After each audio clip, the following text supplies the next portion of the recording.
رمضان آمد، مهمانی ره گذاریم در حیات. به 4 فرض و سنت لب نجات. هلاکت رساند کفر و طغیان، یزدان دهد مناسب مکافات. با حکم الله چراغان اختر، خوانده سر دل گردد منور. آمد رمضان ماهی مغفرت، روزدار را حق میگیرد خبر.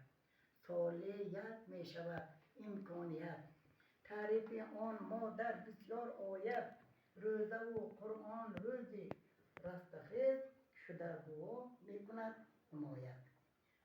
در رانده تا سحر پرده خواب، نظر روز عبرت گیر از مهتاب. بشوی از نور حق بهره‌مند، گردد نامه اعمال پرثواب. خوانده خفتن نماز را تراویح، پیوسته سوره آیت خوانیده. دهد بسیار اجر و ثواب الله، گشاده شود در هر کارگری. مقدس بدان بنده شب قدر، کشان زده نفس را به اخلاص صبر. در این شب نازل کردید قرآن، ایمن بمانی از عذاب قبر. از عمل بد خود را در نگاه، از خیر و شر باشیم مدام آگاه. مقبول عملها را اجرا کنیم، شده پاک از اذن حق از گناه. اعتراف داریم ما عاجز بنده، رحمت حق محتاج سر در سجده.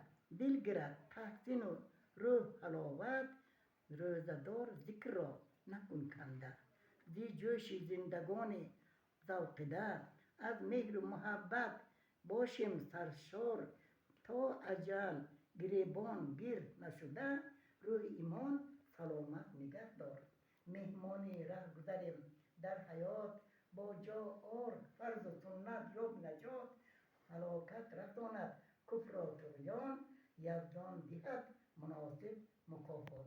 این ماهی رمضان، این همون بایست دقیقش برای همون یک نوشتم که هر رمضان به خونده این آیه بای کنید.